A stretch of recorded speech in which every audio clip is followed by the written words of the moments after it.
Welcome back, and let's continue the scene from the same point where we left off.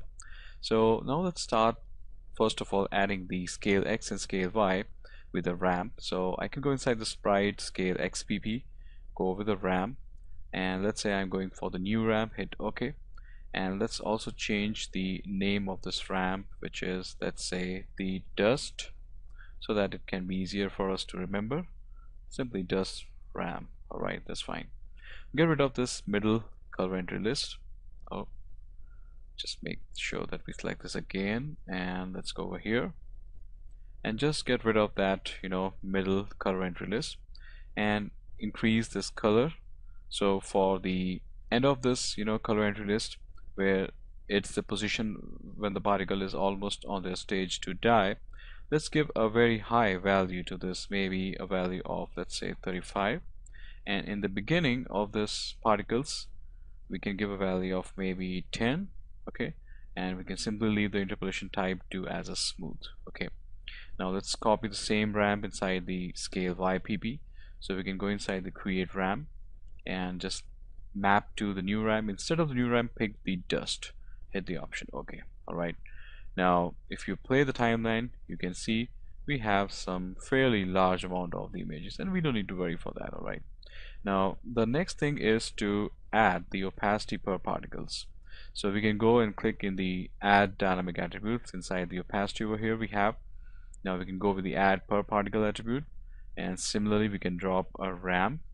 Let's go inside this, get rid of the middle one, and use the interpolation type as exponential down. Alright, so this way we can control the opacity. Now the another important area is the age. So if you use this ramp, the by default value is the lifespan with a value of 1. So we can increase this with a value of maybe 1 point, let's say 35. Okay, now we are good to go. And finally, it's the time to add the images with the help of the sprite wizard. And now you can see guys, how opacity PP is working very nice, and this is how the particles are simply getting die off. Alright, so now we can select the particles and go inside the particles menu. Here we have the sprite wizard, and we can obviously browse the path. So let me give the file name, and here we go, we have a sprite underscore new dot one, and we have 50 frames. Let's continue this thing, and yes, we want to use the cycle through the images for each particle, and obviously we can use the random, and let's say we go with the linearly increasing and hit the option continue and hit apply. Alright, now if we press the 6 texture mode, 6, that's a shortcut key, and play the timeline, let's see what we have. So this is what we have, and yes, I know we have to fix this. We need to fix a lot actually from the first look which I can see, and I guess the overall size of the particles is a bit small, which is the starting. The overall look and feel is quite good, but I'm definitely going to improve this, since I don't want these particles to get separated. So one way is to increase the damp. So we can go inside the dynamic properties and increase the the drag value. Increase the drag value to maybe point, let's say 0.050. So this way we can slow down. So if you remember, drag is a force that resists the particles in the opposite direction of the wind, and just try to slow down the particles. So we can use the value of the drag, and let's say we go inside the Lambert, that's the shader we have, and we have the color and transparency already linked up through the sprite wizard. Now we can visit the color, and inside the color balance I can definitely bring down the alpha gain to maybe a value of 0.25. Alright, now before I play, let's fix some few more things. So inside the particle shape, let's go inside the scale X and Y PP, and let's do one thing, let's increase the color entry list, not with value of 10, but maybe a value of 15 should work. And I think so the last value we are having 35, let's increase to value of 40. Alright, so now if we play, let's see what we have, and that's something very nice and cool.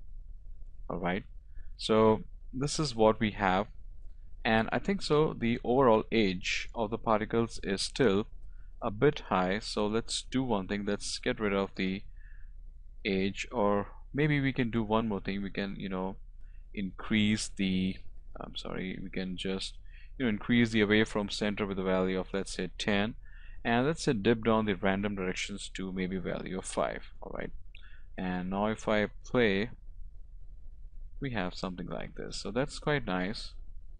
All right, so let's also do one more thing, guys.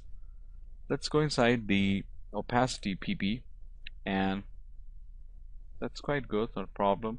The exponential down value is working, so that's fine. Now let's go inside the Lambert node, and we can further dip down the alpha gain to a value of maybe 0.2. I guess that's fine.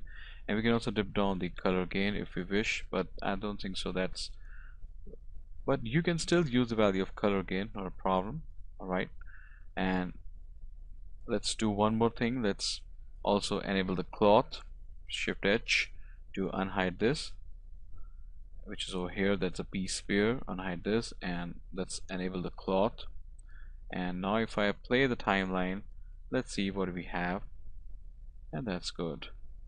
We can definitely adjust and retime the simulations, and you can clearly notice that the sprite particles are simply colliding with the cloth because they belong to the same nucleus solver. So what we can do, we can simply increase the, you can say, let's increase the emitter and just dip it from the value of 5, reposition this, and let's increase the away from center with a value of maybe 20, so that we can give some enough room for particles to get spread, and that's fine. All right,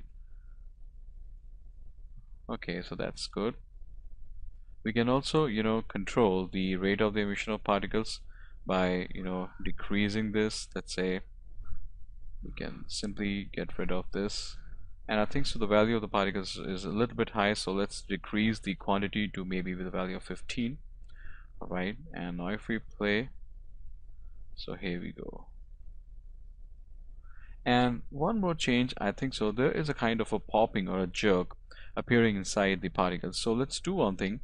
Let's revisit the sprite visit, and everything is good. Now let's do one thing. Instead of this random image, let's do one thing. Let's use the first image in the sequence and hit the apply option, and let's see if I play the timeline, and there we go. That's a very important thing. So instead of the random, I recommend you, for this case, we need to go with the first frame, because the random attribute was giving us a kind of a jerk or some popping effect inside this. So this is something very, very important, and that's good that we configured this. So let's do one thing. Let's also bring down the away from the center with a value of 15, and I think so with from this point onwards, now everything is up to you. You can just simply maintain the overall look and feel of your effect based upon your artistic decisions. Right, now that's the end of our module. So I hope so, guys, you must have understood the concepts and the principles of the sprite particles. So now let's take a quick look inside the summary of our module. So we started off with the sprite particles, and we understand the process and the fundamentals of the sprite, then followed by the sprite wizard, which helps us really in accessing and applying the images or the sequence of the images on the per particle basis.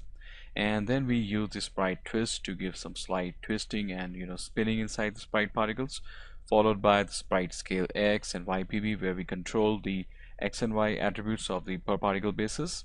And then we also control the overall opacity based on the per particles while using this as a per particle attribute of the sprite. Followed by this, we finally created the sprite smoke and sprite dust. So with this, our module is now completed. Now let's move to the next module, where we'll talk about the fundamentals of the particle instancer. So let's get started.